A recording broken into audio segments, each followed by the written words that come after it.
मित्रों, जीवन पथ के प्रदीप लेखक डॉक्टर प्रणव पांड्या, बुद्धि से बोध तक। आइए सुनते हैं पुस्तक के पृष्ठ 155 से। बुद्धि पूर्णिमा में आध्यात्मिक जीवन की संपूर्णता का प्रकाश है। सच तो यह है जहां बोध ही बुद्ध है। सच तो यह है कि जहां बोध ही बुद्ध है वहीं पूर्णिमा है, और जहां बुद्धि है वहीं अमावस्या। बुद्धत्व में अनुभव का बोध है, जबकि बुद्धि में केवल बीते हुए पुराने पड़ चुके अनुभवों का संकलन और अनुमान की भटक। अपनी आंखें ना हो तो करोड़ों सूर्य मिलकर भी जीवन का अंधेरा नहीं मिटा सकते। ऐसे में लकड़ी और छड़ी कितनी ही मजबूत क्यों ना हो, पर इनसे आंखों का अनुभव नहीं पाया जा सकता। भगवान बुद्ध ने मानवता को इसी सत्य की सीख दी। उन्होंने जीवन की जो राह दिखाई उसका आदि तो बुद्धि में है, पर अंत बोध में है। उन्हें अपना प्रारंभ बुद्धि से करना पड़ा, क्योंकि हम सब वहां खड़े हैं, परंतु अंत बुद्धि में नहीं है।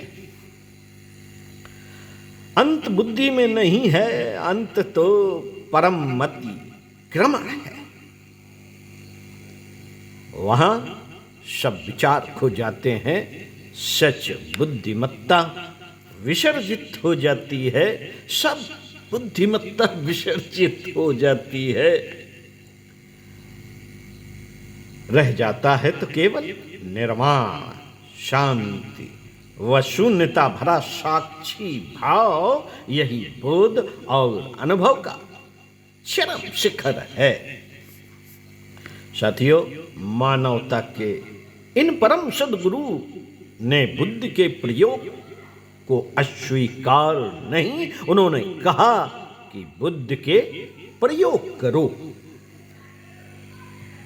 संदेश, तर्क, विश्लेषण, विवेचन, एक एक कर सभी अथवा एक साथ सभी, पर इनकी गति अनुभव की और होना चाहिए। अनुभव की और गति न हो सकी तो बुद्धि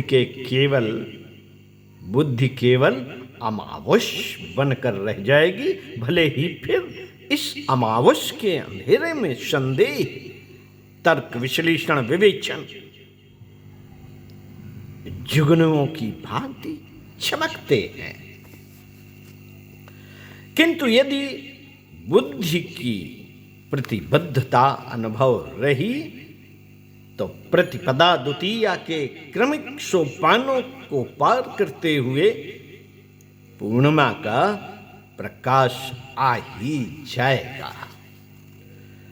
भगवान तथागत के उपदेशों का सार यही है कि आध्यात्मिक जीवन का प्रारंभ भले ही अनुभवों का संकलन एवं विश्लेषण से हो, पर इस यात्रा का परम चरम स्वयं के अनुभव एवं संश्लेषण में होना चाहिए। बुद्धि में बोध तक, बुद्धि से बोध तक, यही है अनुभव धारित पूर्णिमा की आध्यात्मिक यात्रा। इस यात्रा की संपूर्णता का अर्थ है बोध की संपूर्णता। जहां कहीं जब जिस किसी के जीवन में यहां संपूर्णता आई, समझो उसके अंतस में बुद्ध पूर्णिमा की चांदनी बरस गई। ओम शांति। चिंतन मनन जरूर कीजिएगा।